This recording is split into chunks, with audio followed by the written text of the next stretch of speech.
action.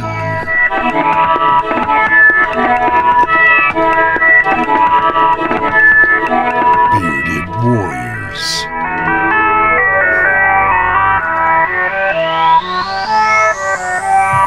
Trapped in an eternity of vapid space.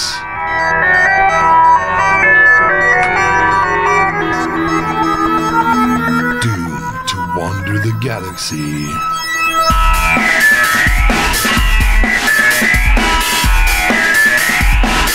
Broadcasting their nonsense to the void.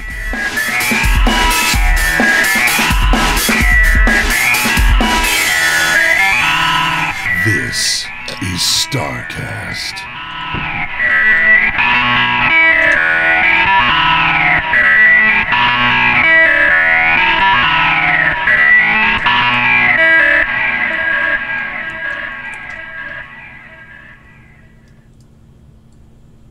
Hello, everybody. Wait a second. I hear my voice. It's coming out of somebody's speakers. Is that you, Core? I don't know. Testy, testy. I hear it again. Hold on. And I can't hear you now. Test it. Testing 1, 2, 3. No, I don't hear it. Okay, so it's me. Hold on. All right. It's okay, everybody. We'll get this sorted out. I swear to God. Testing 1, 2. Okay, perfect. It's a little, but it's really tiny and I can get through it. It's all right. Hey, welcome to StarCast. Tonight we have StarCast core and a map of the solar system. Hey, it's Trendane. Hey. Sorry, I was hiding behind Jupiter's ass. It was a good Jupiter's ass. Yeah. Basically, last week was the suck, and I wanted to put out a personal apology to everybody having to watch that. What? It was the suck. And you didn't invite me? What? Well, you were busy in Texas, which we'll talk about in just a Not moment. sucking? Well, you should have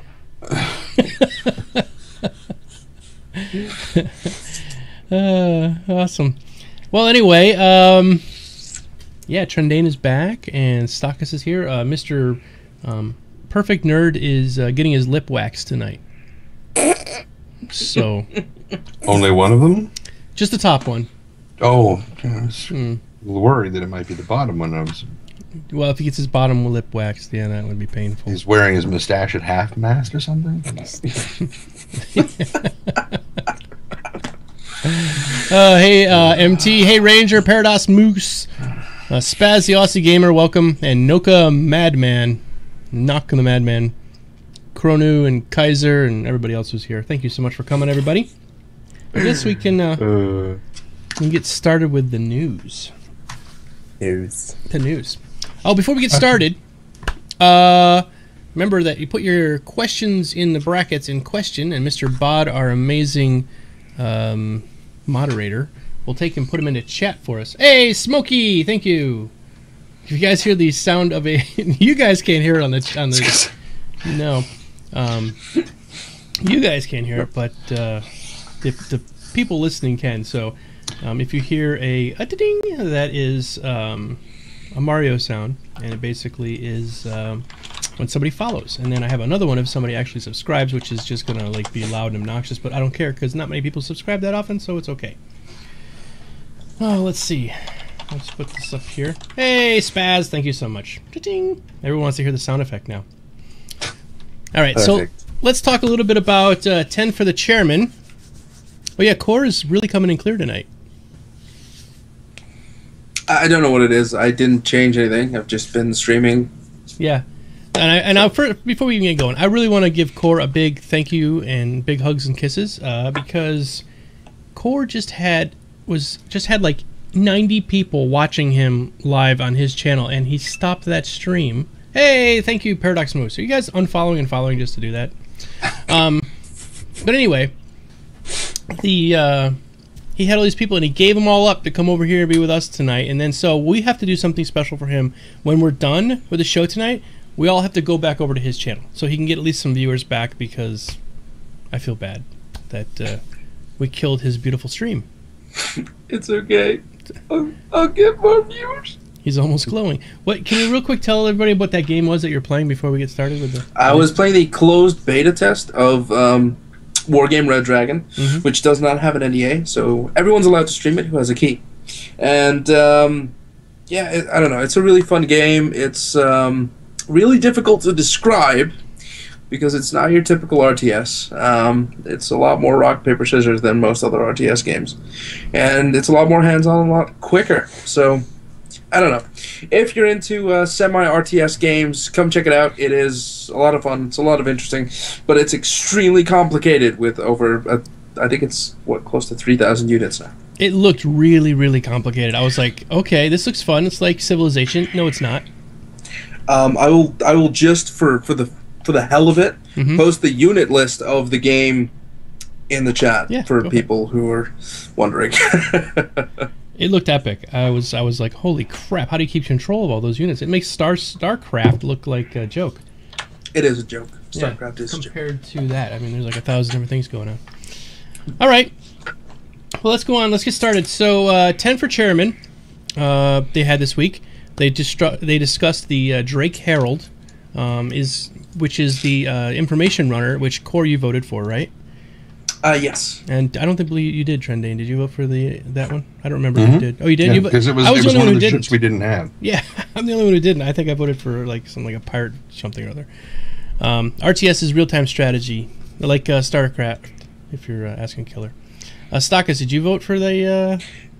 No, I actually think I voted for something with lots of guns on it. Yeah, me too. I think I was a gun guy. Might have been the gunship, I think. I can't remember. It's been a while ago. This was a while ago. The Drake Herald is basically going to be an information runner, and you'll be able to either give it data to take somewhere, or it will act as a relay station for long-distance ships. So they've said that data or messages will not travel faster than the speed of light, which is awesome, because they're going to keep with the realism and not have things like subspace, which they do in Star Trek, right? Basically, in this universe, everything does travel at the speed of light, so that means you're just going to send a message from Terra. It goes from Terra to a relay station that's however far out, and then it's going to travel from that relay station to a drone that's sitting right at one of those jump points. It's going to warp through the jump point, or whatever, come out the other side with that message, and then send it to its next set of drones, and it's just going to do this iterative process that might take hours to get a message from one side of the galaxy to the other. I don't know. Easily take a couple hours. And so, let's say you were transmitting from Earth to Neptune. Let's say that's where one of the jump points was. I mean, how long does it take a radio? So how long does it take light to get from Earth to Neptune? Well, it's what is it? Presuming we're both on the same side of the sun. 186,000 miles per second. Is that what speed of light is? I can't remember. Sounds right. Yeah, but either way, it does take. Even to Mars, I think it takes the sun like 8 minutes for this. From here, it's either 5 to 7 minutes to 40 minutes if it's on the other. 20 minutes if it's on the other side of the sun from us. How long does it take for the sun to get to Uranus? Depends on. Sun doesn't shine there. That doesn't shine there. Set that one right up. It's a black hole. Yeah, it's a black hole, Uranus. Anyway, it could take several hours to get the message across the galaxy, which is pretty neat. So that's what the data is going to be doing with the Herald's going to be doing with the data. What's up, Core? Nothing. I'm cleaning my glasses. Oh, I thought you were going to say something. I was worried there because you had a roll of toilet paper. I thought there was something else going down there. With Uranus? Nope. Yeah, about Uranus. Yeah. We're while on topic, yeah. Then he went on to talk about the matchmaking, which will have a kill count might factor into your matchmaking with if you're playing games like StarCraft, which I just mentioned a minute ago. Blizzard has something called an MMR, which is a matchmaking ranking, I believe. Yeah, matchmaking ranking. And basically, how it works in StarCraft is, say you lose a lot, you're going to go up against other losers, okay? And then say you start beating those other losers. The more you beat the losers, the higher your MMR becomes, and then pretty soon they start putting winners against you, and it gets really hard, even in the same division. So you could have people that are really, really terrible, and if you're really, really terrible, you'll play the terrible people. But as you start beating them, you'll work your way up. So I'm thinking they're going to have some sort of process like that with this. What do you guys think? Yeah. I think I'm pretty much going to be on the bottom of that list all the time. So when we get into the dogfighting module, you probably won't even play it. Very likely. Very likely. I never really quite well understood matchmaking systems because they always screw up in some manner or another. Yeah. Yeah. What? I just want to see somebody dressed up like they're in Star Citizen, and just sit there and matchmaker, make me, and then they just explode. Somebody just shoots them in the face, and just send that to Wingman's Hangar. That's what I want to see. That's your video for the week. Oh, speaking of which, I want you guys watched Wingman's Hangar last? Mm-hmm. Did you see they were talking? He said that there's no more video questions of the week because they have to meet a certain quality rating. What was that? I missed that prerequisite. Well, I didn't hear anything. Should we come back to this, or finish covering 10 to the chairman and then come back to this? Let's do that. Let's finish 10 to the chairman, and then we'll talk about wings. I'll put a note about that. All right, thanks. All right, so then top speed mechanics. He talked a lot about this. Basically, the dogfighting speed will be limited for fun and science reasons because there's something called relative velocity vector. So when you're doing the dogfighting, you're not going to be able to put your ship at 0.5 to light speed, which is about what everybody's ship's going to operate at, unless you have like a faster racer ship or something. What? 0.2? 0.2, okay. So when you're doing the dogfighting, it's going to slow way down, mainly because if you're traveling at 0.2 light speed and then you want to make a left turn, your ship has all that mass and energy that's going to want to keep going in that straight vector, and the faster that you're going, the more that energy is wanting to keep you going that direction. So turning a left sharp turn at that rate of speed would probably turn you into a mushy pile on the side of your cockpit. I was going to say your ship can probably handle it. You can't. So what they do is the intelligent flight computer or whatever it's called is going to slow it way down. What's that? Oh, hell yeah! Someone just subscribed. Welcome to the Domo Tribe. You just got a subscriber? Yeah. Everybody in the chat can hear it, but you guys can't hear it. It's obnoxious and fun. Thanks, Morgrim. What the hell is it then? I've heard it. It's funny. You guys can watch it later. Thanks, Morgrim. That's awesome. Thank you for subscribing. Okay. So anyway, so they said the intelligent flight computer is going to slow down and keep you from getting into those high rate turns like that. So basically, you won't be able to get close to 0.2 to light speed. It'll be somewhere around there. And if you're going at a full rate of speed and you're in warp, it's automatically going to drop you out of warp when you get close to another ship for that same reason. So if you're going to be docking or something like that, you can't be going warp speed and then just stop, like in Star Trek, you know. So what are you guys thinking about that? I'm fine with that. Yeah? Yeah, we've already discussed this at length before. So. Yeah. When it comes to these simulated G-forces. Yeah. I think it's fine. Not a lot to discuss. We're all on the about same it. page then. Yeah. Well, I am It has reading to stuff that make Chris sense. Roberts said, and I guess that there's not much to debate about it other than the fact that... and then one other thing that I will just go over real quick is that two things. Basically, you won't be able to space your ship because there's going to be a bulkhead between your living quarters and the cargo area. So if you have like a freelancer, you won't be able to what's called spacing your ship, which is just opening it to space, unless you have an EV suit on, or otherwise it's going to be considered a suicide. Don't know much about that. And he did say that basically, and you guys play Privateer? Anybody out there play Privateer? No? Well, in Privateer, what would happen is you'd shoot up a ship and it would drop its cargo or something, and you would just drive over it. And he says that in now you won't be doing that. You're going to actually have to stop, get some kind of drone or something out there to grab it, or tractor beam, and pull it into your cargo bay before you can pick up the cargo. So That makes sense. yep, that's pretty much it for 10 for chairman. All right, so let's move on. They're moving towards an official HOTAS, but they don't have anything locked in yet. But it's going to happen. They are looking for they're looking at different vendors. Yeah, that's definitely going to happen. I would love to see them use CH products because they're old school, American-made, high-quality pieces that the only reason I'm not using mine right now is because it was a serial one. Hey, Lethal Gamer, thank you. So yeah. All right. So I'll shut up for this part. Why don't you guys talk about Wingman's Hangar then?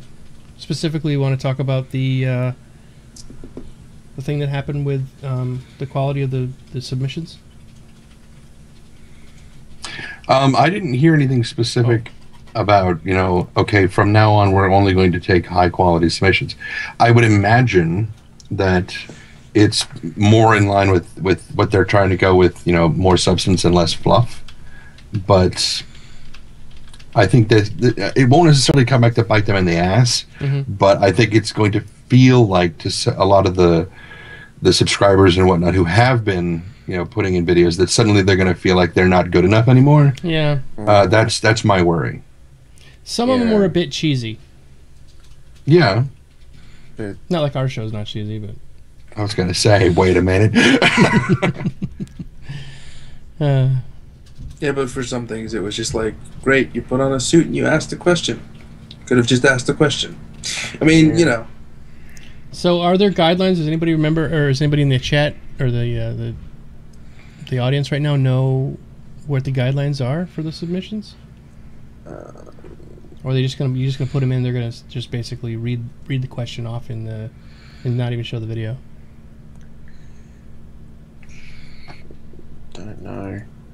Okay. And then we've got like 45 minutes before the chat responds. So yeah, it's okay.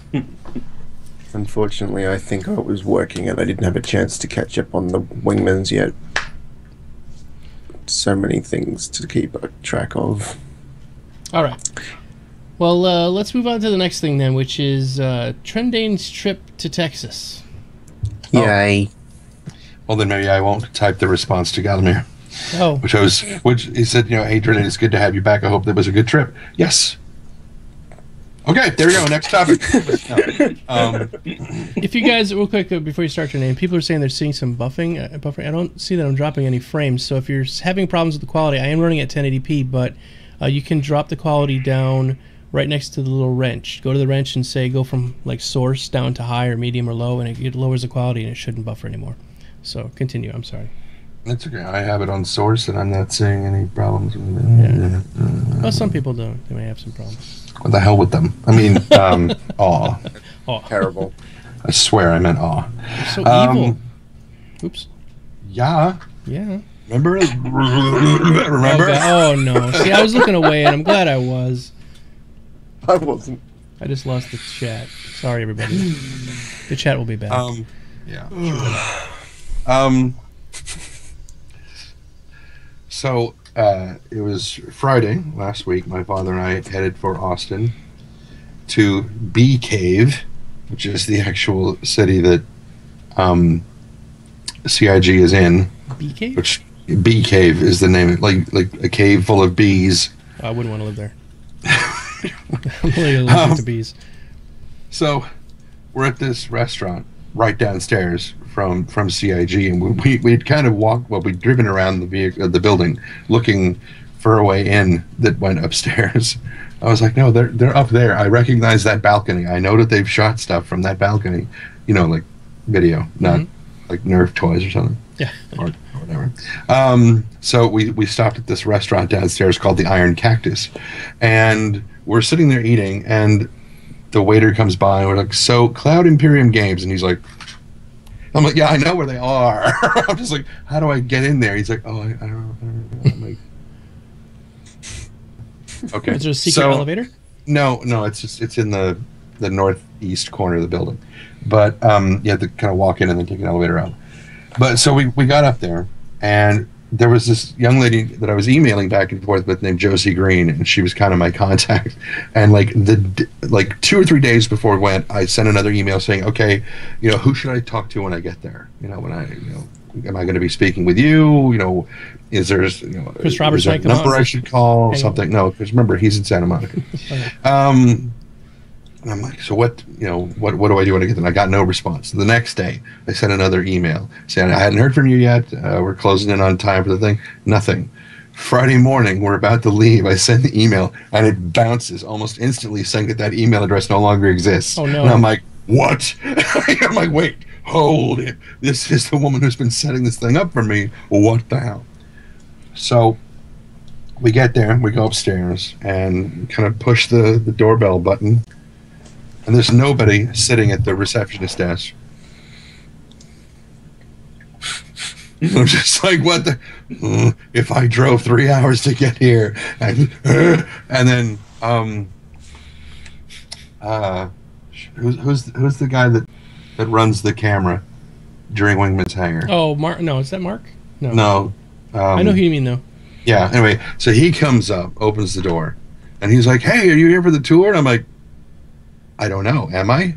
I was supposed to be here at 4." He's like, "Yeah, come on in." I'm like, "Okay." And then this other young lady comes around the corner. She's like, "I got it." And he's like, "Okay." And he takes off. And so she's like, "So here's some, badges, little sticker, badges with our names on them." Tchotchke?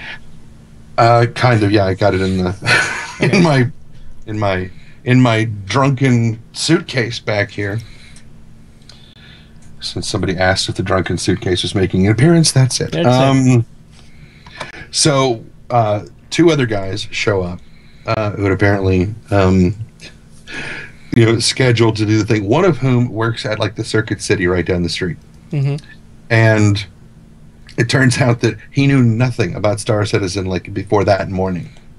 And one of his friends who also works there was supposed to be the one on the tour, but for whatever reason had to leave and go do something else, like his pet emergency or something. I don't remember exactly what it was. But so he's like, "Dude, go in my place because somebody might as well get to go." He's like, "I don't know anything about this thing." So he's like looking stuff up. And he's like, "Oh my God, this is so cool.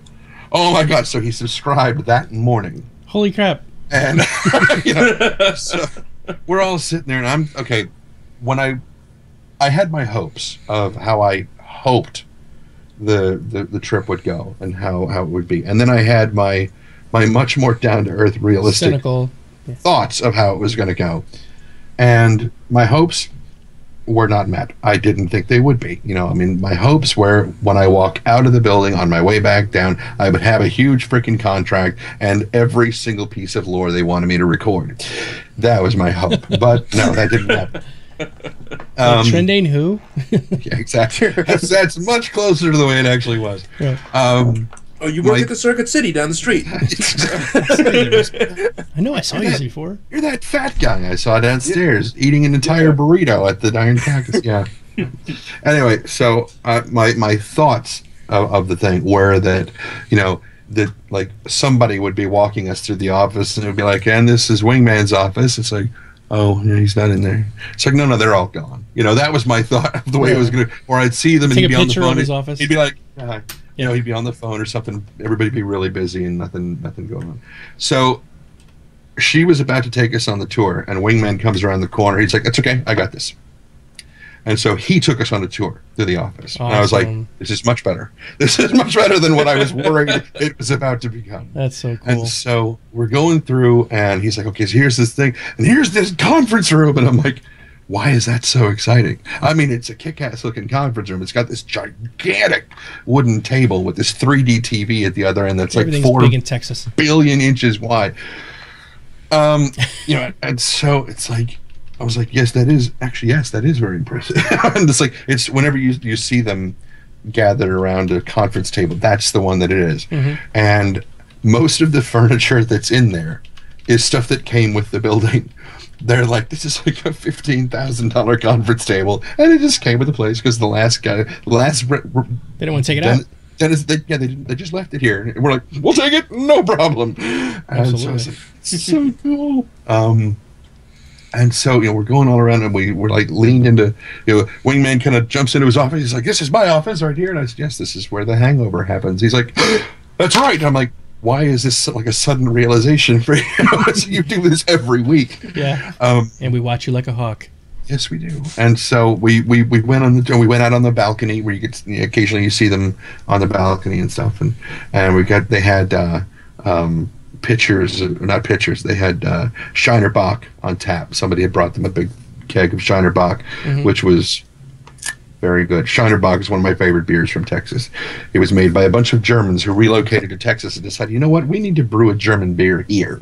So that's where Shiner Bock came from. It's my favorite beer for making chili. Anyway, so we were doing the tour, and Wingman's like, hey, do you want to check it out on the Rift? And I'm like, yes. Of course. So we were kind of had two options. One was to look at it on the standard Rift, and then they had one on the high def Rift, which I was like, new one. Yeah, I'll look at the new one. So these other two guys are looking at the low def, which we're also watching on the monitors and everything. The high def Rift, it's not doing the Rift and the monitor, so you can't see what it is. So Wingman's like, you have to tell us what you're looking at because we can't see it. And at the time, I was looking at the Freelancer, and I had just turned to the little PD buggy that was in there, and I was like, oh, it's a lovely little buggy here. He's like, oh, come on. I'm like, well, it says it's what I'm looking at. It's the buggy. Anyway. But there were several things that they were telling us about, which unfortunately I cannot discuss. I'm sorry, but they will come to light. I really would encourage everybody to watch Wingman's Hangar tomorrow. Really? Just saying. Maybe Trendane makes a surprise guest appearance. Just saying. Just watch Wingman's Hangar tomorrow. Oh boy! I'm excited After we kind of finished the tour, we all grabbed a big glass of beer, and Wingman's like, I got about maybe 5 minutes, and his son I don't know, what is the level right below black belt? Like brown belt. Brown belt? Yeah. Something. Okay, his son had just gotten that, and so he was like, I got 5 minutes, and then I got to go to his little ceremony thing because he's got his thing. I was like, awesome, that's kick what I ass. get, actually. So we sit down. And when we were in the conference room, of course, my dad, before we went up there, was like, why don't you go ahead on up and I'll just hang out. I'm like, no, come on. So we're sitting there talking to Wingman, and my dad's like, actually, I have a question. And he's like, yeah, sure, go ahead. And my dad asks, I don't remember what the question was. I was like, here it comes. And my dad asks the question. Wingman answers it. My dad's like, oh, that's really interesting. So what about this? And they just start going back and forth. And I'm like, yeah. Well, your dad's a pilot, right? Yeah, he was. Yeah. He hasn't flown in like 14 years. But he knows enough about aeronautics to be a pilot. Yeah. I really this is something else we'll probably wind up talking about later on this episode. The video with the Hornet or something that's flying around, and it's almost like it's drifting sideways around the. Oh yeah. I think that was so damn cool. Anyway, I really want my dad to see stuff like that. But so we finish the tour. We go out on the back porch with glasses of beer and whatnot. And Wingman's like, I got like 5 minutes. Right. Like, okay, fine. 20 minutes later, he's still like, I got like 5 minutes. And they keep coming out going, we need a signature on this and your credit card and your thing. He's like, okay, yeah, here's the thing. 5 minutes? And they're like, yeah. And they walk off, and I'm like, you know how many times you've said that now? About 40 times, yeah. Yeah, really. And I was like, I love the fact that you're hanging out with us, but dude, you've got shit to do. And so one of the other guys, I cannot remember his name. He's basically the guy in charge of IT for all of them. He came out and was sitting there talking with us for like another 45 minutes after that. Oh, wow. And you spent all day with him. Yeah, I mean, because we were only supposed to be there for 2 hours, and we were there for like almost 4. So it was a long, but it was really, really cool because he was like, because you never know. Suddenly, one of the other studios is like, hey, I'm going to make another character. I need another 12 terabytes of space. It's like, wait, you need 12 terabytes of space for one character? What the hell are you doing? You can see every pimple on its ass. I guess something. I don't know. But it was really, really, really, really cool. It was a lot of fun. All right, got to ask the question, Trendane. It's in the chat right now. Did you get offered a job?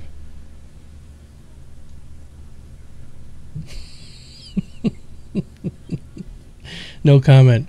There's your answer, everybody.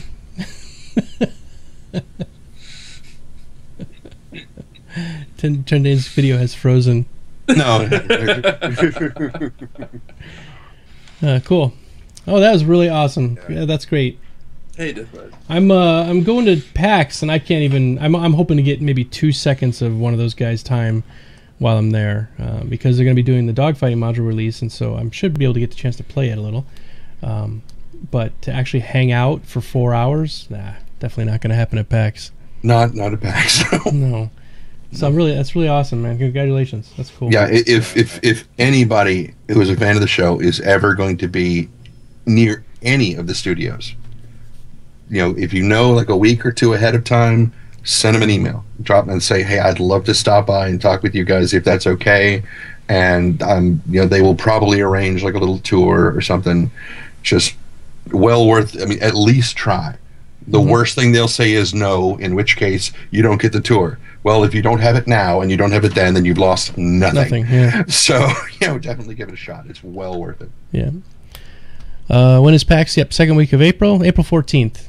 And I believe they are busting their ass to get that dogfighting module done for PAX East. Yes, they are. So that was very apparent while I was there. Oh, yeah? Oh, you were saying on your show that you were walking through the hallways and people were just like being super friendly. Yeah, they were. That was something I was really impressed with as well. I mean, like when they brought tours through EA and stuff, we were always just hi, yeah. And back to what we were doing. And it's not because they made us be distant or cold towards it. It's we just didn't have time to talk to anybody. But when I was there, they made a conscious effort to stop whatever they were doing and look up and I mean genuinely like, oh hey how's it going, great, welcome to CIG, blah blah blah. And Wingman's like, what are you working on? And then he'd give us like a very brief little description of what they were working on and whatnot, and it was just cool stuff.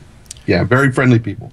Oh, they said their devs bring them beer and you'll get 4 hours. Oh, I could maybe bring them a nice bottle of scotch at PAX. I'm sure they wouldn't turn that away. Somebody had just sent them a bunch of bourbon. I forgot to pick up bourbon on the way. And I mentioned that. So he was like, yeah, somebody just gave us a thing of bourbon. I was like, that's what I forgot to get. He's like, well, there's a liquor store right across the street. I was like, no. He's got no liver left, that man. Yeah, something. Cool. All right. Well, very good. Awesome. Thanks, Trendane, for sharing that with us. That's really cool. All right. So let's move ahead to our next topic before we start doing our Q&A, and that is $41 million. I'll take it. Me too. I'll take 41 million pennies, to be quite honest with you. Okay. I'll take 41 million Doge coins. Doge coins, yes. Yes. Yep. Hey, Bakumoon. So, what does it have to do? It's not $41 million right now. Why am I putting that up there?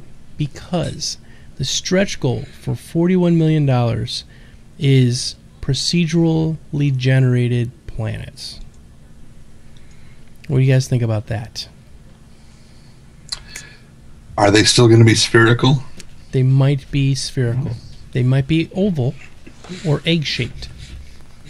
Because I just picture some bug happening, and it just decides to pick a different geometry. It's like, look, it's a dodecahedron, or it's like Bit from Tron. Yeah. Or it's fractal. Just kind of spins off in these really funny shapes. It just keeps going. Sweet.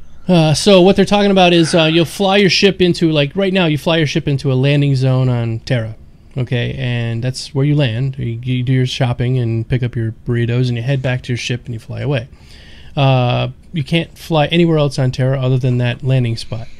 So what they're talking about doing is procedural generations for all of the planets that you'll be able to land on, which means you will be able to fly anywhere on that planet, circle the globe, do whatever you want to there, land on some crazy island and take a break, and then go back to your ship. And that is pretty amazing. The chat's going crazy right now. Boing!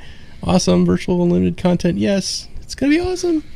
Discworld. Yes. There's going to be a giant Altuan with 4 elephants and riding on the back of a turtle. That's one of the procedurally generated planets. So what's that game that's coming out that has a procedurally generated planet set? It's No Man's Sky. No Man's Sky.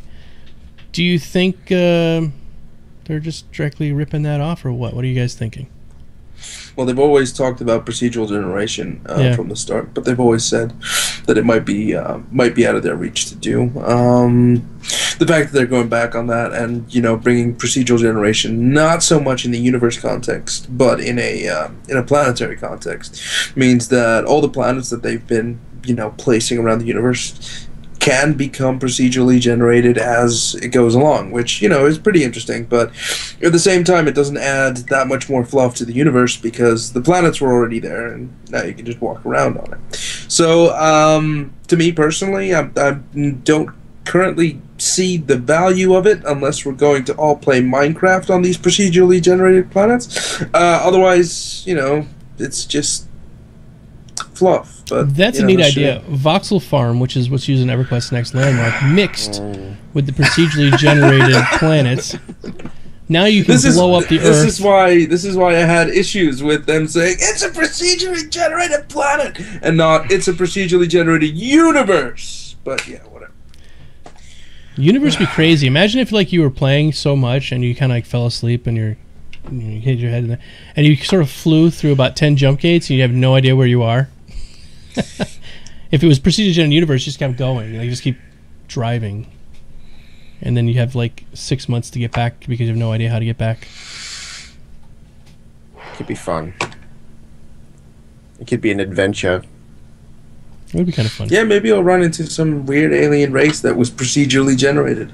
Well, that's the thing. It's not just the space that'll be generated, it's all the content as well. So there's no reason why you couldn't run into something completely unknown out there while you're asleep at the wheel. Twilight Dragon says problem with procedural generation is ideally there's some level of simulation to make stuff realistic, tectonic activity, weathering, development of civilizations and cities. That'd be cool. Well, it's not necessarily a problem, though. I guess, yeah, it's not really a problem. It's just a formula.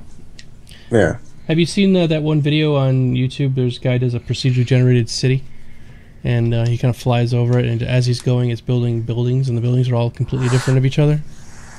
It's pretty cool. Nope. Yeah. What are your thoughts, Trendane? Procedural generation. I was actually thinking potato soup at that particular moment. Potato soup. Yeah. I'm just very hungry right now, but because people bitch about me having noodles in a pan, I decided, fine, I will starve for my freaking audience. Starve for your art. Yeah. No, not for my art, no. My voice is my art. No, the procedurally generated planets thing, one of the first things that came to mind was, have we established, or have they established, well, of course we haven't established it because we're not developers, but have they just established whether or not your characters have to eat and drink? Nope. They've said they don't have to. Oh, yeah. Well, that's a shame because it would be funny if you land and you just start walking and you forget where you parked. And you can't find your ship anymore. You're just, like, I know. Basically, you land your ship, and you're in fucking Daisy Trenaris. I mean, there you go. Oh, no. You have no food. You have to go scavenge it through houses, and zombies are trying to eat your face. You have to find Procedurally a generated zombies. Yeah. Oh, Some may resemble Pokemon. And you search for 4 hours for random. a can of tuna, and then you can't open it because you haven't got a knife. Use a bayonet. Or an axe. You found nothing. You've spent an hour or 4 hours just to find tuna. You've got nothing else. Cyberwolf says he has 2 London broiled steaks marinating right now. Steak. Basically, they've been throwing Spore and EA into the chat to see what happens with you, Trendane. But I guess I'm not reading the you're chat. not reading chat. You're not getting him, guys. He's ignoring it on purpose. Yeah. Yes. But that was something that I did mention. Sorry, just jumping back to the trip. That was something that I mentioned to Wingman when we were in the conference room. Is that one of the things that I really, really like? Actually, it wasn't while we were in the conference room. It was while we were looking at the Rift stuff. Is that when I was on Spore, all the teams were siloed, and none of them talked to each other. And the only point of communication back and forth was us. QA was the only way that any team found out what any other team was doing. Why? And because they were fucking stupid. Sorry. Maybe I shouldn't have said it quite like that. No, that's fine. Maybe they were catastrophically fucking retarded. Let's go with That's that. a little bit better, So what wound up happening, or what I really like about CIG is that not only are they not like that, but like once a year they bring everybody together, and they all sit, and then and they're constantly, you know, IMing each other. They're Skyping back and forth. There's this fluidity of communication that is fantastic. So you don't have to worry about saying, okay, we've changed the engines on this thing so that it doesn't clip through the thing. It's like, wait, there's a ship like that? It's like, yes. There are starships in this game? Yes. You know. I think it's that software that they're using that's sort of keeping everybody on track, so that when Jira, when the departments do talk to each other, they go, oh my god, that engine's clipping through the side of my new missile system I just put on there. They can then tell somebody, and then they put that in a Jira, and it like shifts everything over, so that then that becomes priority to fix that kind of thing. And it allows for a level of transparency, but you can look through the thing and see what everybody's doing and what they're working on right then. Because we used Jira at EA, we just didn't use it very well. That's cool. Sorry, carry on. It's cool. Yeah, look, EA up in the dictionary, it says "see fucking idiots." Yes. Ding, ding, ding, ding, ding, ding, ding. That was Cyberwolf. Oh, that was the question I meant to ask Wingman, and I forgot. And it kind of goes with the procedurally generated planets. I wanted to ask him, can I go to Saisei, which is a beautiful city? Mm-hmm. Can I go to Saisei and panhandle? Okay. That's what I want to know. I want to know the level of freedom my character has. I want to stand next to, you know, somebody's mobiGlas, go, hey, can you spare a couple of credits? A couple credits, look, I got nothing in my. Can you spare? Vandu ate my legs. Can you? The Vandal Queen ate my legs. You're doing it wrong. Space hobos. Yes. Yeah.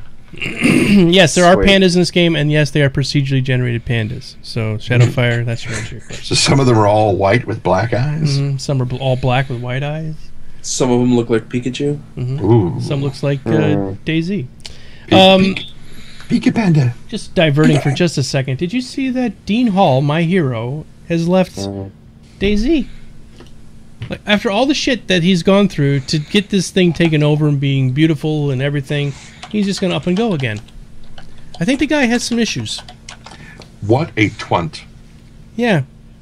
He is a twunt. He tries to justify it by saying that in a development, a person with his personality becomes volatile to the development of the game, but I don't know if that's just a cop-out or not. I don't know. That's what he's claiming. He's claiming he has a very go-getter attitude and he can get people to follow him and do what he wants. And, yeah, come on, this is a great thing. Let's go do it. Yeah, and everyone's like, yeah, let's go do it. But he reckons apparently somewhere through the development that becomes a bad thing. It probably does. Where let's get some coffee. Focus. Yeah, let's get some coffee. Yeah, that's right. People lose focus, and he says that he said that, yeah, he thinks that it'd be best for him to leave. And I'm like, oh, whatever. Yeah, he's not leaving right this second. He's leaving at the end of 2014, but... You know, basically, he says he's going to go sit in the office and be like a janitor for a while. So, he's basically left. He's got STD. He's got STD? Short-timer's disease. Oh, yeah, short-timer's disease, yeah. I was like thinking, oh, Jesus, he's got like AIDS or something. No, he's got herpes. He's got the clap. Well, up in those mountains. All right, so I guess it's Q&A time. Q&A time. Probably for the best. Yeah. We're doing better tonight, but we're still dragging. I blame... Start talking about them mountain folk now. I blame me. All right, so I'm going to go around the room and just ask everybody questions, okay? Okay. All right. Hey, Sneaky Dutch, thank you. Sneaky Dutch. That wasn't a question. For following me. All right, so this is from Sephi. That guy? Yeah. Yeah. God. He's lurking in chat. He wants to know, not really a question, this is for Core. Okay, so Sephi wants to know, not really a question, but you should just talk about how awesome it is. To be me? No, Core. The Idris. Didn't I just say Idris? Oh! No, you didn't No, say you Idris. just Say said- anything about an You Idris. just said, I Core. missed the subject of the conversation. talk about how awesome it is. Yes, Core Knowing just- Sephi as I do, I was like, wait a minute. What were you two doing before the show last week? 'Cause I don't even know. That's why I asked. So I know. That's why I'm like, I mean, because I was I'm so glad I wasn't on the show last week, because if I'd have been here, I would have said, that Sephi has the whitest teeth I've ever come across. Core, answer his question. The Idris. Um, How awesome is it awesome that it it is just got boosted in size? On the one hand, fucking amazing because How long was it before? it was 140, And now it's and they boosted it to 240 100 because they can't do math. That's No, Like another it's whole true. ship. They promised us they could fit 3 Hornet-sized chips in the hangar, Right. and this is why they now had to boost it to 240 because they couldn't. Because it could only fit 2 before, couldn't it? At maximum. It could only fit like 2 and like a tiny little Aurora, so they had to boost it. But when they did that, they figured, why not also put in a meeting room and a conference room and a mission ops Exo's room and quarters. a jacuzzi and Yep. a fucking So they put in a whole bunch of new stuff as well, and they kind of turned it into more of a tiny frigate than a real Corvette. But it basically just means that the people who bought an Idris get more than just a tiny little Corvette. They get an entire almost capital ship. almost capital ship. Wow, that's awesome. That's kind of cool. That's pretty cool. All right, next question. All right, I guess this can be for Stockus. Yes. This is from Russ Knuckle. Mm. Did Mr. anyone Knuckles. else get a semi-chub from seeing the Javelin-class destroyer? We don't want to know about the Javelin-class destroyer, just did you get a chub? Is he asking me to comment on other people's chubs, or is he asking if I personally got one? Maybe all of the above. All of the above. Well, I'm afraid I couldn't. Maybe this should have been a Trendane question. I'd much rather hear about other people's jobs. Go ahead. Okay. Look, Skype is a very innovative program, but unfortunately it does not Progressive? offer me that.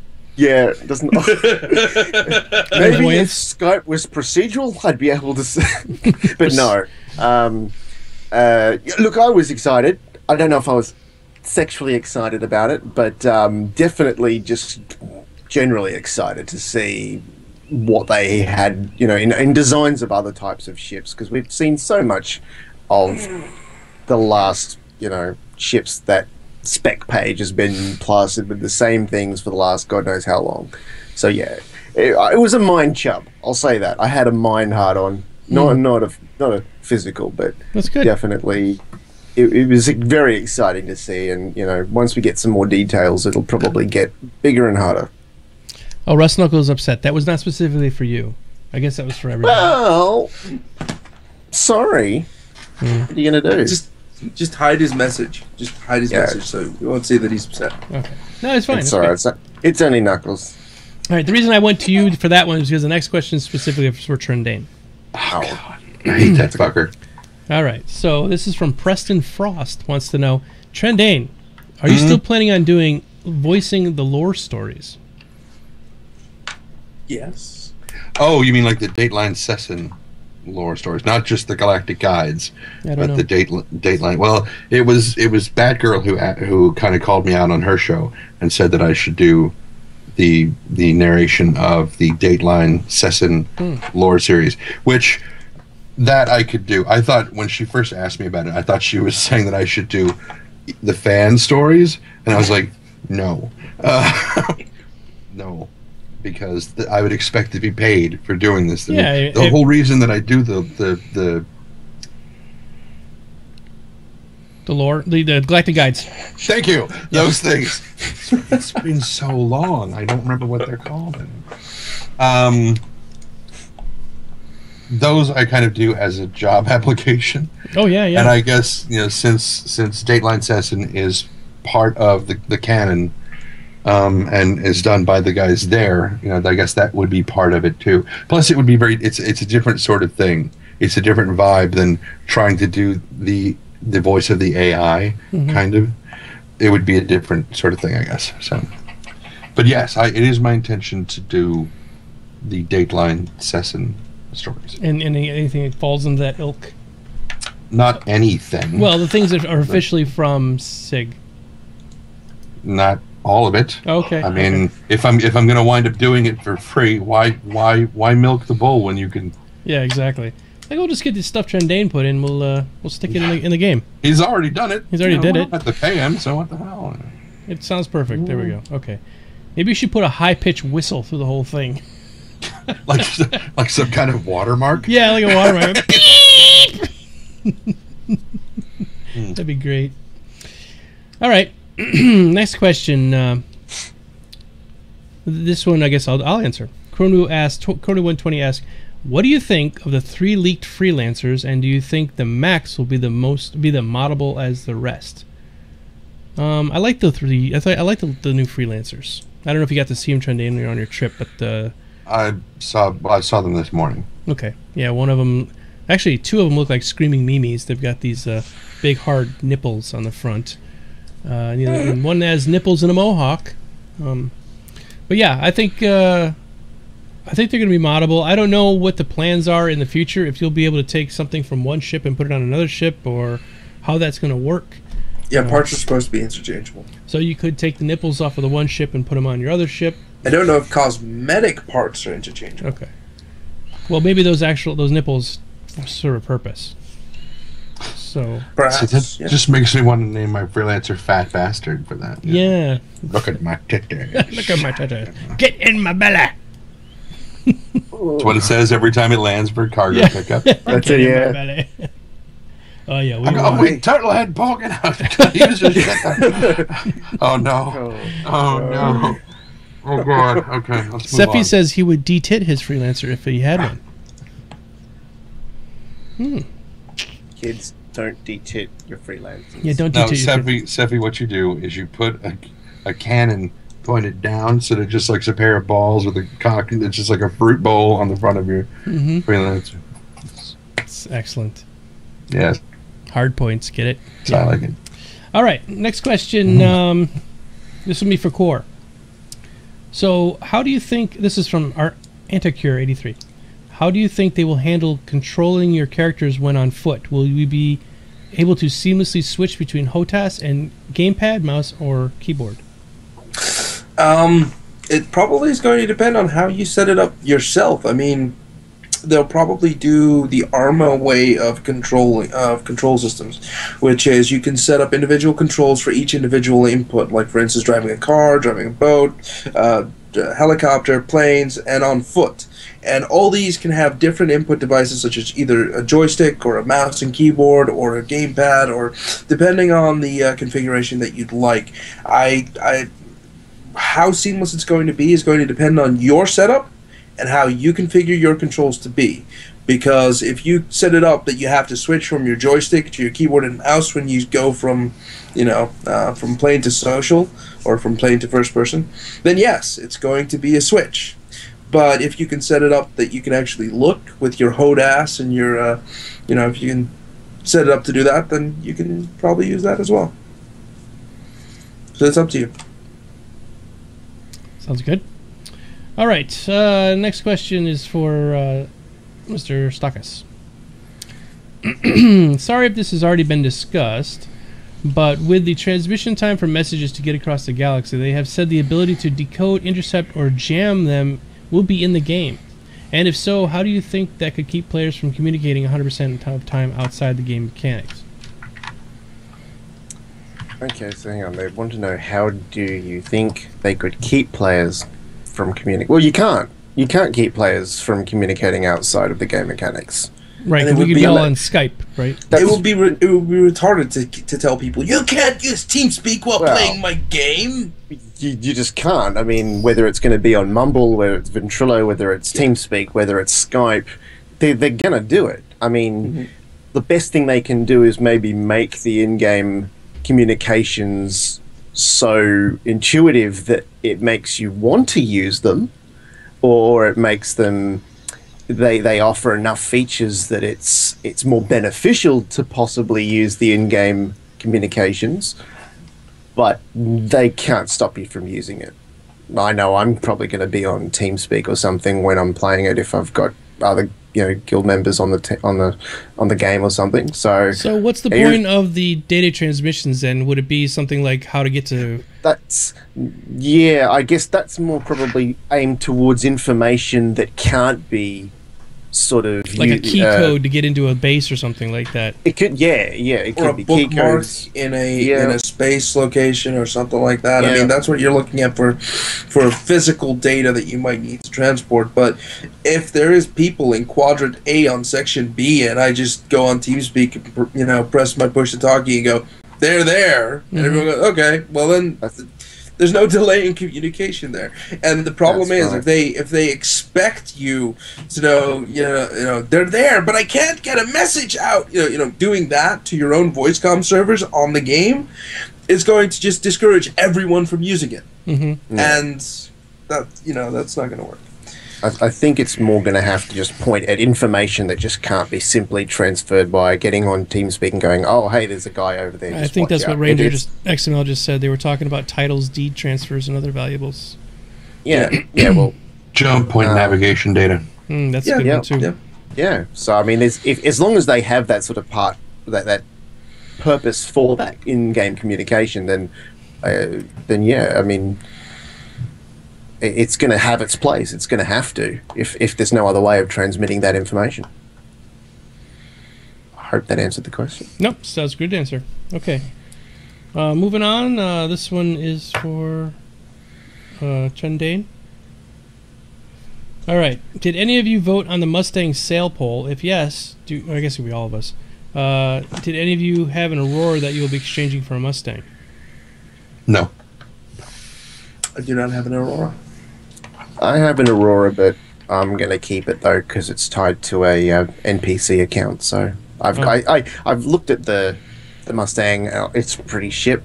Will I buy one? I don't know. They had it on the Next Great Starship. Yeah, the Next Great Starship. They showed that one artist. I forget his name, but great work. And he was the one who designed the Mustang. And honestly, by the end, I wanted one. Yeah, it is a really nice looking ship. It's like literally what you would stick on the side of like a carrier, and they would literally just jump in through the hatch, and then it would just detach from the side of the carrier. Like the old Zeppelin planes that were underneath the biplanes that were underneath the Zeppelins back in. Pretty cool looking ship. So I'm actually thinking of getting rid of my Aurora. The only reason I even have an Aurora is because I have the Starfarer, and if I don't have a small ship, I can't go into a hangar until the Starfarer gets its own hangar. So I'm kind of stuck. Yeah. So yeah. No, I don't have an Aurora now because I didn't want a starter ship because I have an Idris, right? What would I do with a starter ship? Yeah. So it's the same reason for the Mustang is like I'm not gonna get a Mustang just for the nostalgic factor of I have a Mustang. Everyone's going to start out with. They're going to start out with a Mustang or an Aurora. Well, I'm an Idris, so I'm going to start on an. No, what I'm saying is all normal people. Yes, all normal people. Normal people. The regular not peons. You, Core. No, yeah. Well, none of you normal people. You've all got fucking Starfarers and shit. So. All right. So my question from Unos is asking, when is the ETA of Star Citizen? Well, Star Citizen is not like any other game that's going to be coming out in like a date. It's not going to just arrive on July 27th, 2018. There's nothing like that. It's actually coming out in multiple phases. And the very, very first phase was the hangar, which we can all walk around in, which I know is not much of a phase, but at least it's something you can check out. And then after that was is going to be the dogfighting module.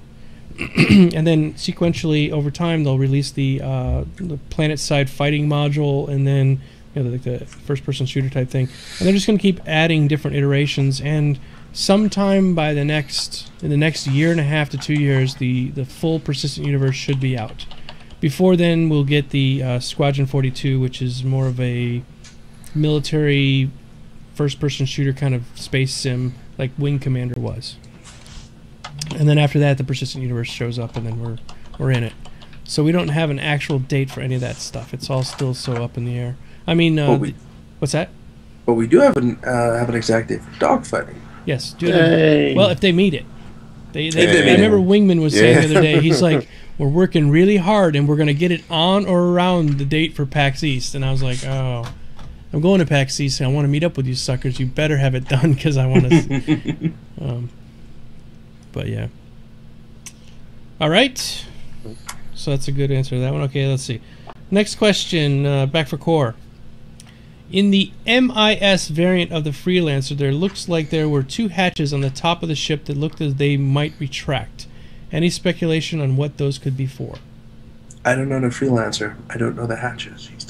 Okay, StarCast, you yep, can I answer can these. say- Yeah. they- If I ask they these do questions, it- by the way, and if somebody else wants to answer, go ahead. I'm just throwing them. Seeing as not freelancer. He can't be bothered with the petty things. He does not Too want small. I mean, come on. My ship needs to be at least 240. Right. Yeah, got issues there, I think. What are you talking got some about? size I mean, issues. Compensating for something. What am I compensating for? My stomach? It's already at 240. Wait. Wait. No. Yes. No. The two hatches on top of the Freelancer are for a reason, and they're there for missiles. It will be because that's basically the gunshipy equivalent variant of the Freelancer. That one. So yeah, they're there for a purpose, and they will lift up and they will expose a missile bay, which will launch a various selection of missiles. They haven't told us exactly what type of armaments it'll carry, but definitely, yeah, that's what they're for. Missiles, and they'll shoot them. What's the matter, Trendane? He looks ready to walk Yeah, he's away. like, I got to poo. No, I was trying to see down into Core's window to see if he has a 1080p. Oh. And I can see from here. No, sorry, I can't see. So, yeah, I mean, unfortunately, they've not released any sort of real information about that due to the fact that they were kind of leaked, not really officially launched, but it's definitely been stated that those are missile pods in there for that reason. It'd be fucking hilarious if they just come out and say, "Wait, all these titties and mohawks? This was an April Fool's joke." You know, Hey, it could be. All right, Just a month early. You Yeah. know. Yeah. well, hey, it wasn't meant to be found. Remember, it was, That's they were right, going to well- reveal it on April 1st. A well-planned April Fool's. So this one is for Core.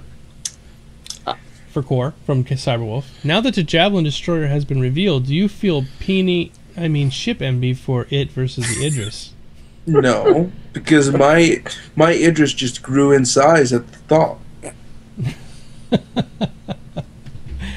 We're so phallic tonight.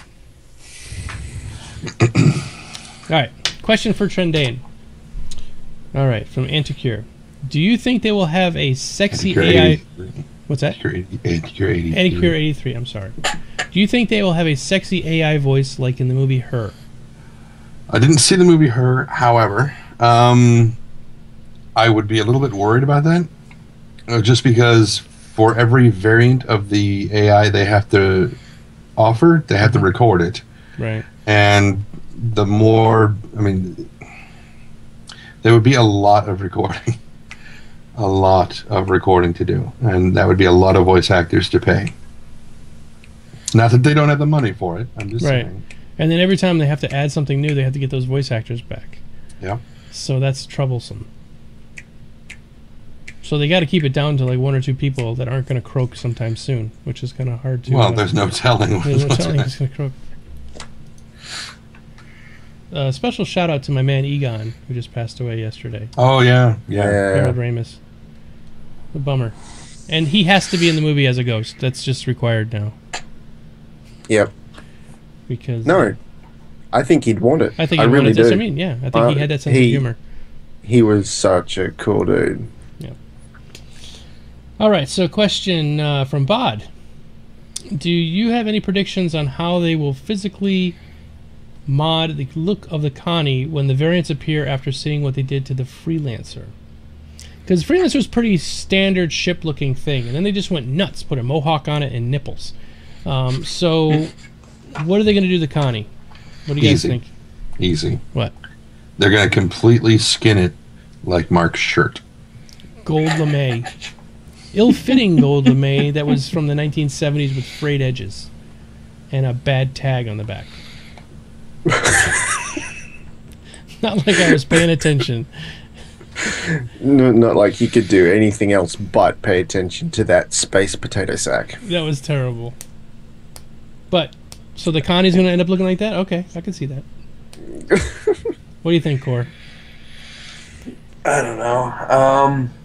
I have no faith after seeing what they did to the Freelancer. I mean, I thought it was a basic, straightforward looking ship, and now it's got frills everywhere, and it just made me go, okay.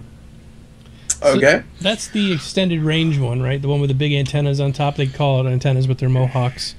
And the extra fuel compartments and all this stuff. So basically, the thing that you needed, Trendane, because you were going to do these long-distance space flights, they made you a special Freelancer.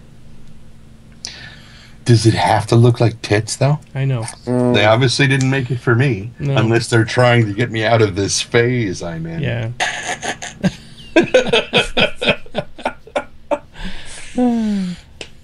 Awesome. I guess that would totally... Hold on. What? I'm laughing because Russ Knuckle just said that Connie will get truck nuts. Do you guys have truck nuts over there in Australia? Truck nut. Oh, hang on. Is that the thing that hangs from the back of the... Yeah, you hang it tire? from your hitch on the back of your truck. We call them toe balls. But these look like testicles that hang down, Yes. right? Yeah. Yep. They're just big. Dangle. Well, depending on... Yeah, they just hang from your... from your toe ball. Well, see, because we don't call them a hitch. They're called a literal, because ours are a literal ball that the cup goes on. Yeah. But they hang from under that, and they're called toe balls, plural. Nice. So, You don't have those over there, yes. Core? I have no fucking clue what you It's guys too are cold talking up there because the truck nuts would freeze and fall off. about.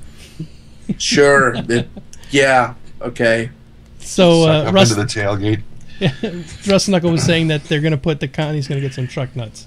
I think that's a great idea. As long as they're going with Mohawks and tits on the Freelancer, let's go for truck nuts. Is that what the Boobacles are? Is that those are fuel tanks? Is that what those No, are? I think they're torpedo tubes. But then, how does it fit? If you're sitting there in the cockpit, where are the torpedoes going to go? Because they're right there at the cockpit. I was kind of hoping that they were going to be fuel tanks, because then you like a pirate ship comes along and locks onto the side, and it's like breastfeeding.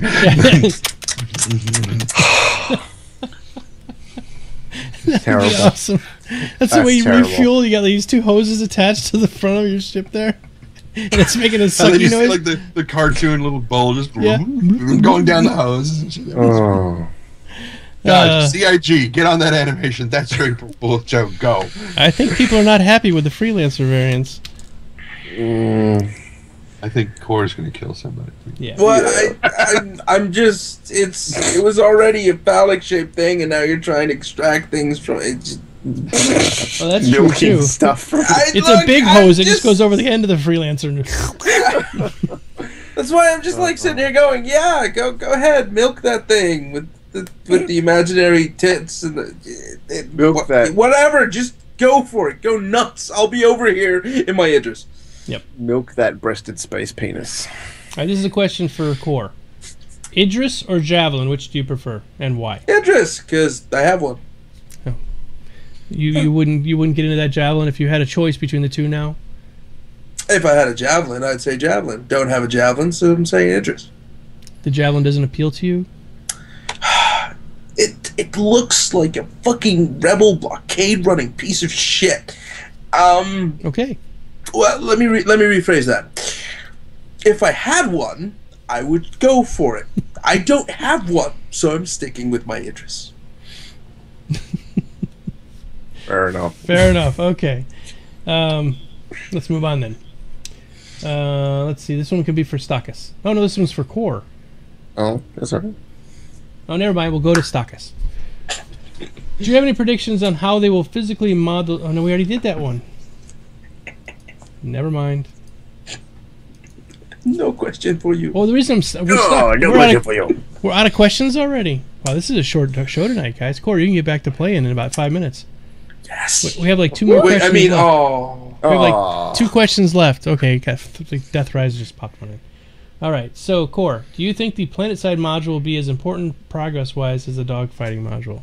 Like dogfighting module, you're going to be able to earn points and awards and stuff. For the social aspect, I think it'll be quite important. However, calling it planet, you can call it planet-side, you can call it social. It doesn't really matter. At the end of the day, it's going to kind of feel like a Second Life type experience. Before we won't really be able to create or do anything like that, but the social aspect will be sort of important. However, it'll give you something to do for a little while, and giving people something to do is always good. That's why they brought out the Hangar in the first damn place.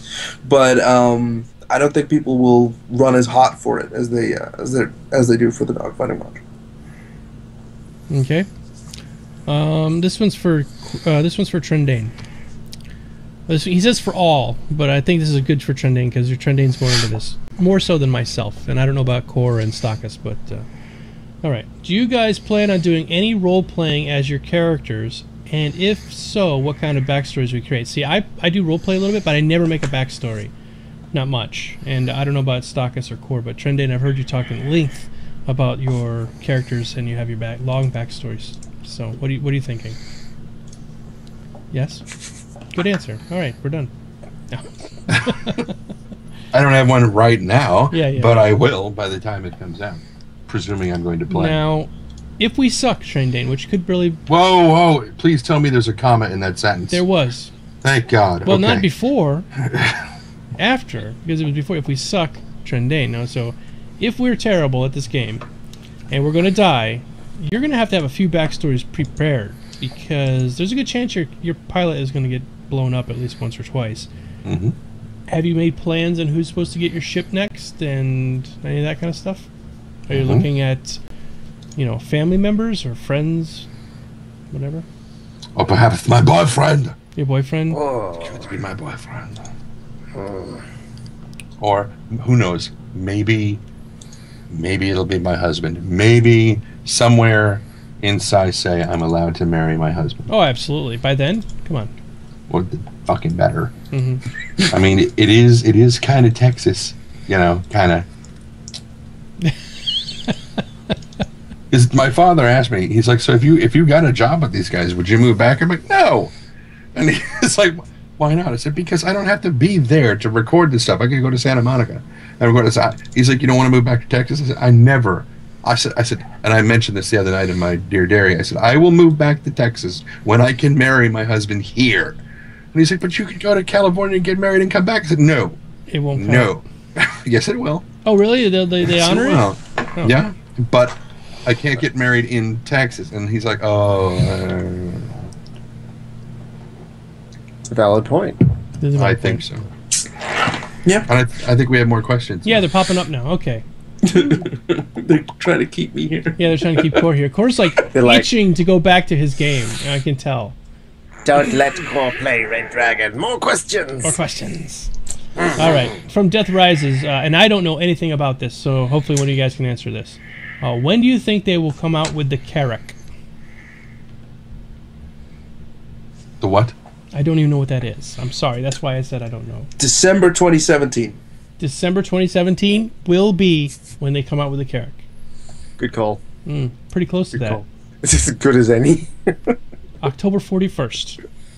Unfortunately, we don't have that information. It would be pure speculation. So I will say September. Okay.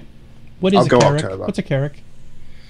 It's the scout chip that they announced. Oh, that. Oh, I don't know why I was looking at that thinking it was something completely different. I thought it was like a module or something. I'm like, what's a Carrack? No. It's just Okay.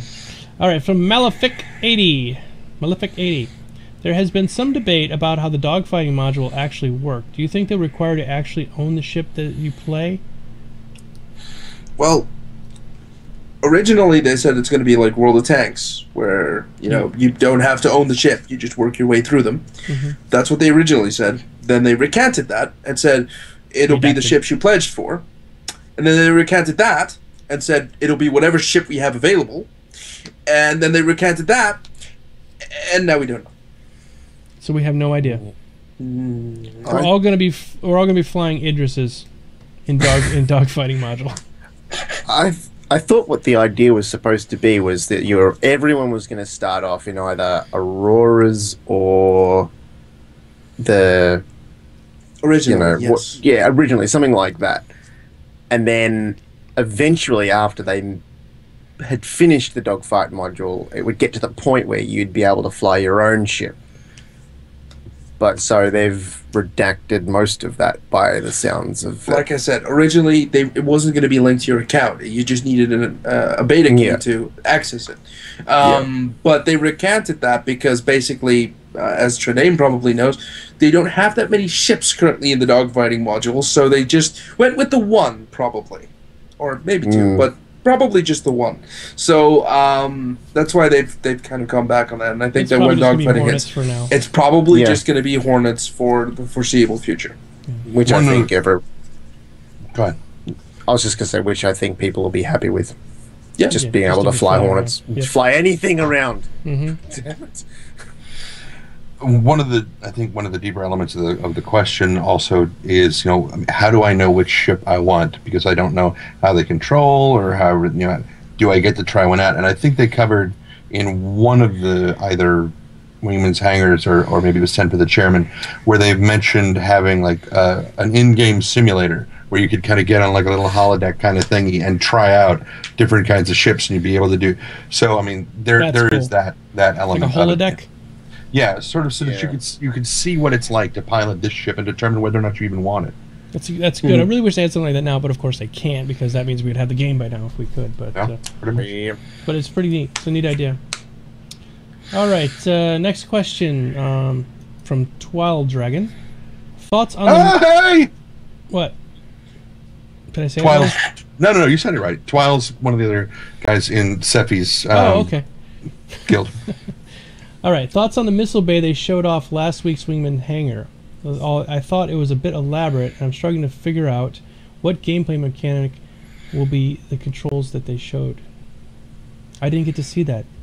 I don't know why I missed that. What missile? Last week they showed a missile bay for the Idris, I believe. Oh, that thing, yeah, where it comes up and it like folds up. And basically, Angles. 90% of the people were like, "This is not efficient / structurally correct." Well, I'll And then have to, CIG just went, "Well, willing suspension of disbelief, motherfucker." Well, let me tell you something. From personal experience, the job I did in the U.S. Navy was I was a fire controlman, and my job was to fire missiles and guns. And on the first ship that I was on, we just had guns. But the second ship we had what was called a one-armed bandit. And how it worked was like this, okay? This is the missile. What would happen is... Bearing in mind that we can't see you. You until guys it can't comes up see on it. the Yep, screen. but what would happen is there's a missile rack, and it would tip the missile down, the missile would fire, and then it would tip back up, and there was underneath was a big like revolver. You know, like you have a revolver with six barrels in it. This one had like 38 missiles in a big revolver, and it would rotate around, load back up, tip, and fire. That was one thing. Then they came up with vertical launch, or they actually had the double rack, which had 2 missiles on it, and those had to fire, tip, and turn back and face the forward part of the ship. They'd point towards the bow, and then they would load 2 missiles in from behind. These doors would open up, and 2 missiles would come out, load back on the rail, it would turn fire, come back, and do that really complicated procedure. And then they went to vertical launch, which basically just is a rack of missiles that are built in the front of the ship, and they just launch whichever one they want. So the system that they showed really, to me, was pretty realistic. I think if you had a complicated system of firing these things off, I think it would be fine to load, tip it, and fire. I mean, as long as it does it in a... I was thinking about it, too. I was watching. I was thinking maybe if it was a really slow animation that would suck, but you could speed it up and make it fire pretty quickly. You know, load it up and turn, load it up and turn. Who cares what mechanism thing it's doing when it does that? Just my 2 cents there. I know one company that would not make that, and that would be Klaus and Werner, because their whole thing is make the weapons as simple as possible. Don't have a bunch of pivoting, swiveling parts and shit if you don't need Probably them. because they're German. German. Yeah, they wouldn't do that, no. Efficiency. Very good. Yeah. Yeah, sehr gut, sehr gut. They're efficient, yes. We don't need the silly things. it would probably be something like Sakura Sun, maybe, who would make that be flamboyant, sort of like lasers. Yes. All right. So next question from Rust Knuckle. Oh wait, no, there's another. We got a couple more questions. Oh my god, they're coming in quick now. Yeah, I was going to say, if Rust Knuckle punches somebody, they have to get a tetanus shot. Yeah, I think so. Okay, just checking. Yep. I'm sorry, Harold Breen. We can't ban you, and no matter how hard you try, it just won't happen. Sorry. All right. So, Twilight Dragon says, anyone else concerned about the Rift integration? They are many months behind in actually getting into it, and it seems dismissive of it when questioned. Chris Roberts claimed they have a good Rift support, and you can turn your head pre-canned movement animations. Oh. I don't know how it's going to... This is my... I'll answer this first a little bit. I don't know how they're going to integrate it, to be quite honest with you. I just got this today. Guys, you guys can't see it, but if you look at the stream, you can now see it. This goes on my hat. Like this. Oh, it's the IR track, yeah. Yeah, track IR. Yep. So I just got this today. It's excellent and looks great. See? Isn't that great? No, not yet. No. Anyway, this goes on my hat, and I'm going to have 3 monitors set up. I've got 2 right now. And so, basically, I will be able to turn my head left to right and kind of do everything I need to do. I can see my keyboard, and I can pretend I'm sitting in a cockpit. Okay? Now I see it. Yeah. Now you're holding it up. See? Pretty. Now he's playing with it. I'm playing with it. I actually flew a little bit of War Thunder today, and I did some DayZ with it on. It was kind of fun. But anyway, what I was saying is the Oculus Rift, they don't have anything built into the Oculus Rift so that if you were to reach up and touch the keyboard, that it shows your hand or some kind of virtual hand reaching up and touching a keyboard. So what's going to have to happen is you got the Rift on, and you need to like look down because somebody just sent you an email and you got to hit F11 or whatever, and you got to feel around for it because you got this thing on your eyes. You have to take it off, look down, do the thing you got to do, and then pull it back down, put it back on, and then go back into your virtual reality, which is just going to ruin the immersion for me, at least. I have lived that moment in the last 5 days. Right. Yeah. So I was getting to you, Trendane, because I wanted to ask you because you're the one you tried out the newest Rift with this. So, what are your thoughts? Because that's what I was getting to. This is what my own opinion is, but you're the one actually who's played with it. Well, I did have that problem because I put it on, and it wasn't even 10 minutes before we were at the standard def, Rift, and somebody had put that one on, and they were like, "Oh, and they had to lift it up and figure out where the keys were, and then put it back down, and then grab the thing. And I watched him do it, and I heard, Wingman say, "You should probably, get on the keys before you." Okay, I was like, "Oh well," and then I went and did the same thing on the high def thing, but I pivoted it up just enough that I could kind of look out of the corner of my nose and look. I was like, "It's right there." Okay, good, and then just kind of pulled it back down and went on. One of the things that was very evident, especially with the first one, is that if you're using a button to strafe, we likened it to Mech Warrior. That if you've got your torso twisted, yes, so and you're still walking forward, you push W to walk forward, and your body's going that way, but your head is looking this way. Sorry, it's beep there. Sorry, my fault. Alarm. Oh, okay. it's your beep. It's basically saying get back to the stream core. Pretty much. Time's up. Gotta go. And they didn't. I think he said that in other games that have like you're carrying a gun, the gun becomes the sync point. Yes. That determines which way, and they don't have that because if you're running around in your hangar, you don't have a gun.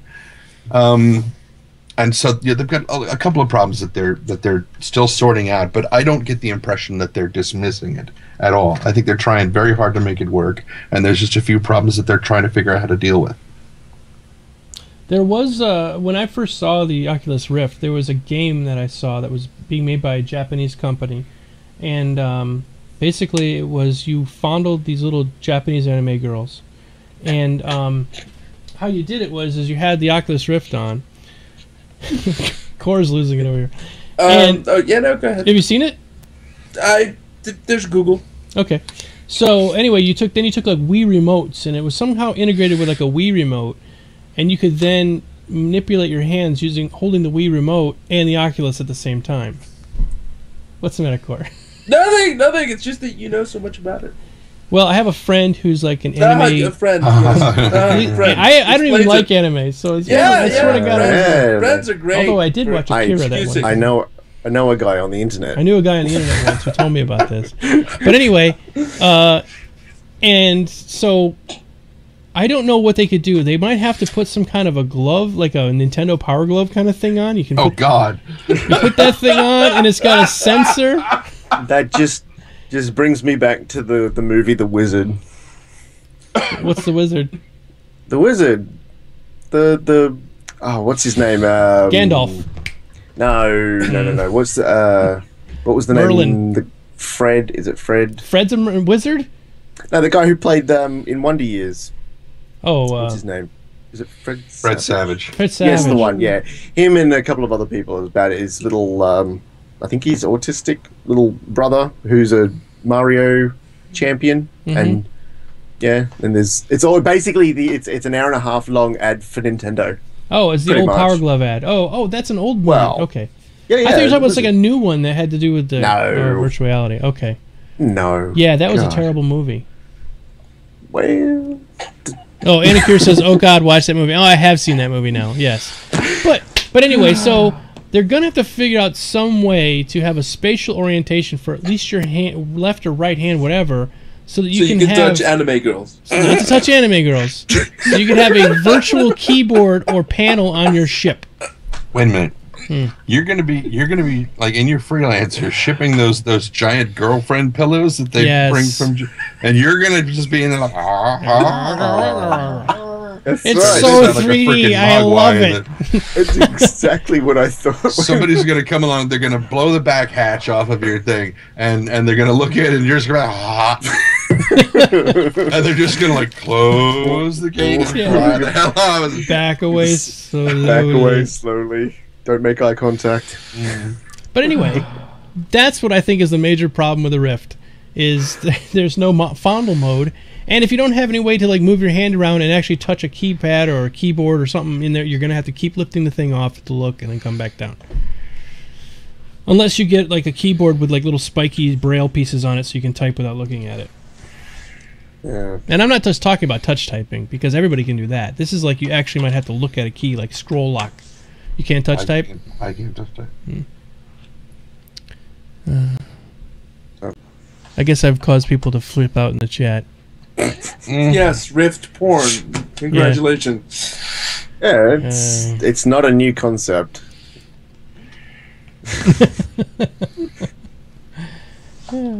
Anyway, if you guys are interested in seeing the track IR, I'm going to be playing with it tomorrow on my channel. So. All right, so let's see. What ships do you hope they'll add to the hangar first? And Core is not allowed to say the Idris. Well, then he's clearly got nothing to He's say. not got nothing to say. I want to see the Starfarer soon. I would like to see the Starfarer. We've seen pictures of it. It's not that impressive. Give us the Idris. The Starfarer is great. It's a big space whale. Give us the Idris. I think the thing is there's not enough room for an Idris or a Starfarer at the moment. Definitely not so an when- Idris now. It's another 240 feet long, or meters long. Look, I'll take a Banu merchantman. I'll take a Xi'an ship. I'll take a fucking Idris. But please, something we haven't seen before. Yeah, we're getting tired of the same ships. But they're working on the dogfighting module, so that's priority number one. Well, yeah. But like I said, if you're asking me the question and I have to answer, then I'm saying that. Okay, fair enough. How about you, Trendane? like- What would you like to see?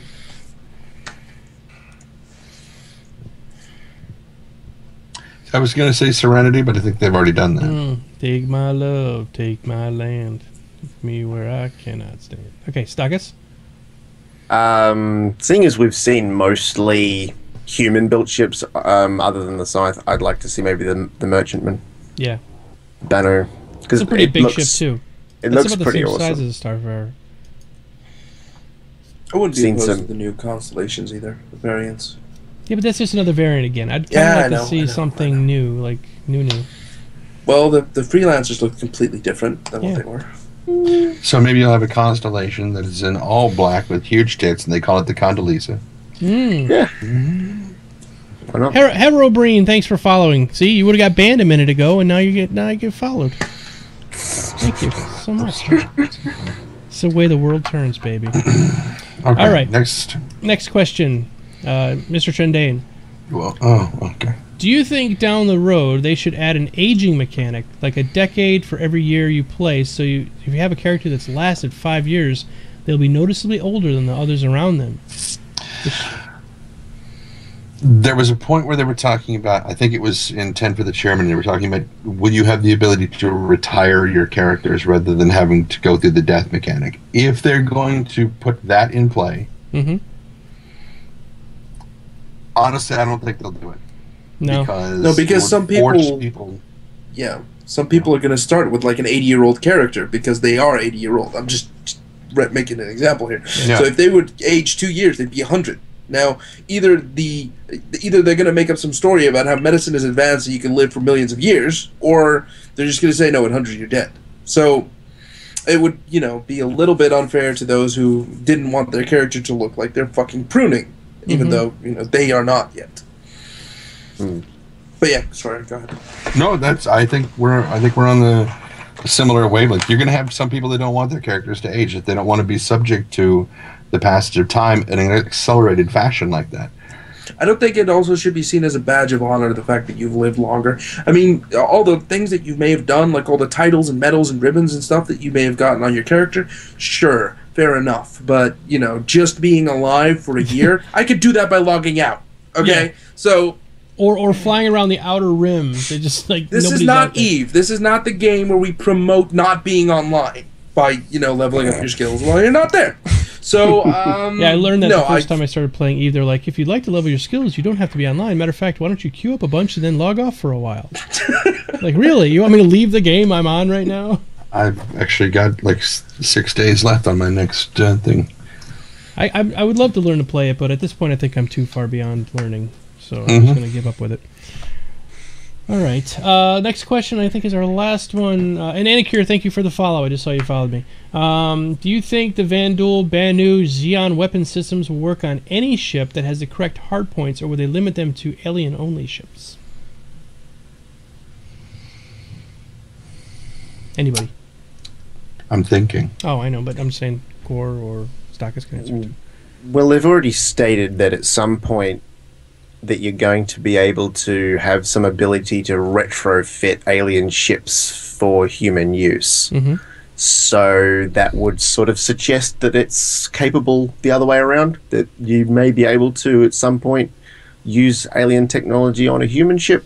I guess to a limited fashion, of course, because we might not be able to replicate their power systems, or their weapons may be incredibly power hungry compared to what our ships are capable of, producing. The power core may not be able to handle it, but there may be smaller weapons or slightly less complicated weapons that we could maybe adapt to fit on the ships. I could see that happening.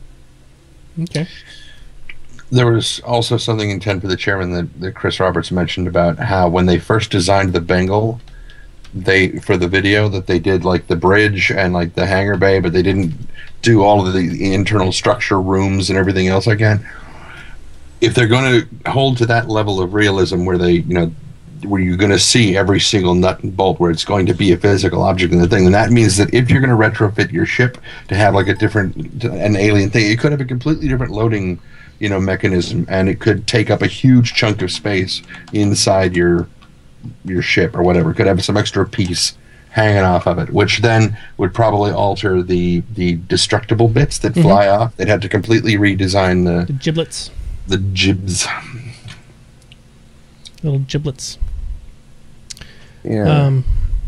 So yeah, I think it's definitely a possibility. How far you go? Like, are you able to strip down a scythe and put all of that on your Aurora or your Merlin or something?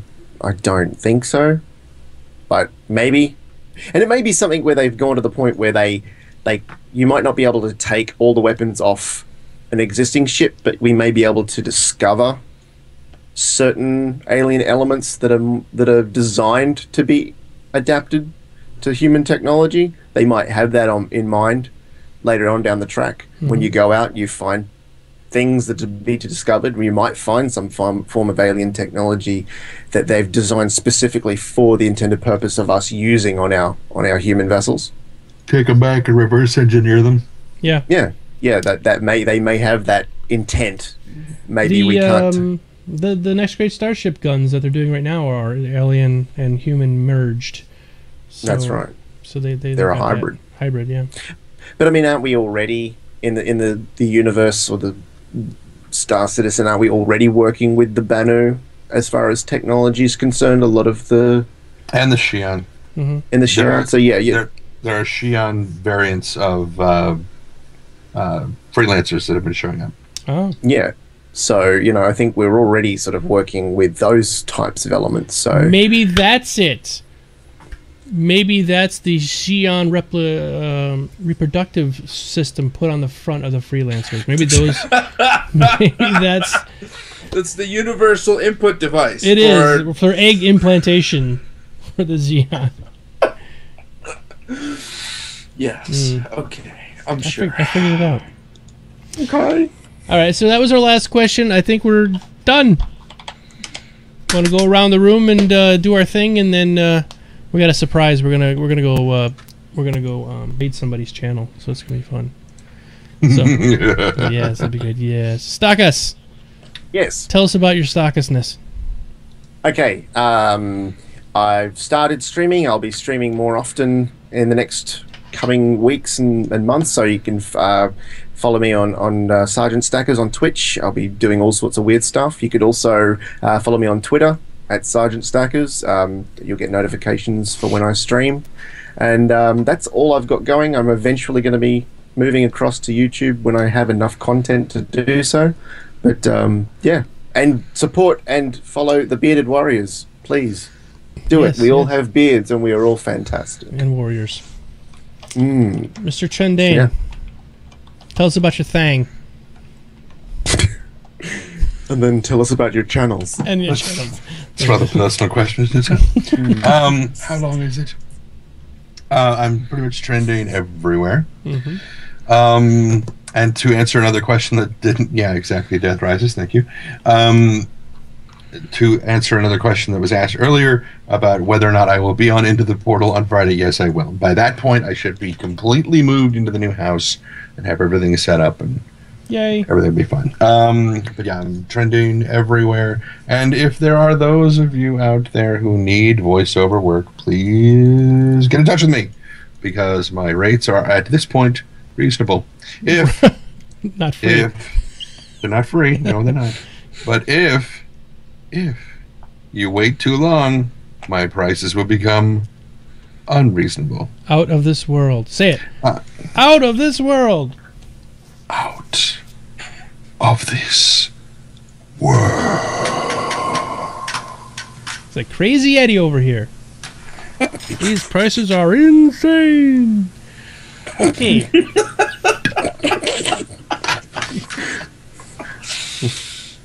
I've lost it. And by the way, if you guys notice that Core is starting to stream, that was not him being impatient. I actually asked him to, so we could do. He did. We're gonna do our in all caps. In all caps. Yeah, yelling at him repeatedly. Silent. Hey, Core! Hey! Hey, Apple! Hey, Apple! So, Core, tell us what the game is that you're streaming that we're going to surprise you and raid your channel. Right, I'm currently playing Wargame Red Dragon, which is a closed beta. If anyone has ever heard of Wargame European Escalation or Air Land Battle, it is a strategy-type game. Yeah, I heard that too, Trendane. Go ahead. I heard it too. Go ahead. It is a strategy-type game that is basically a chess variant of RTS, which is really quite fun. It doesn't have anything to do with chess, but the rock, paper, scissors effects basically make this game very, very complicated because there are so many variables and so many units and so many weapons and so many weapon systems to all take into account. that it really becomes a clusterfuck when you don't know what units you're using. However, I will attempt to guide you through this process as you watch my stream. The game is not currently out yet; it is currently in closed beta. So come and check it out. Whether or not it is something for you, the game will come out in end of April. I think. Not sure. I think it's end of April. All right. So we're going to do a surprise raid on Core's channel. He doesn't know we're coming. Don't tell him. Yeah, he don't has tell him. no viewers right now. So we're going to go over there and raid his channel like he doesn't know what's going to happen. That's right. Real quick, my channel is Geekdomo. You're all on it right now. So please hit the follow button, as of course you've been doing all night. Thank you so much. And I'm doing EverQuest Next all week long. Tomorrow, though, I'm going to be playing some War Thunder and trying out my new track IR and playing with that. Oh. Maybe War Thunder. I don't know. We'll find out something. I was thinking about Arma 3, too. I don't know. Which has a lot of flying in it, too. So that's coming tomorrow. And EverQuest Next for the rest of the week. I'm finishing up my 30 days of EQ Next. And that's about that. Follow me on Twitter. I'm Geekdomo everywhere, just like Trendane everywhere. So let's go, guys. There's the channel right there, Core of Existence. Everybody click it. Let's go there right now and raid Core. Go, go, go! Go, go, go! And thanks a lot for coming. We'll see you all next week into the verse. All right. Bye-bye. Have a good night. Goodbye.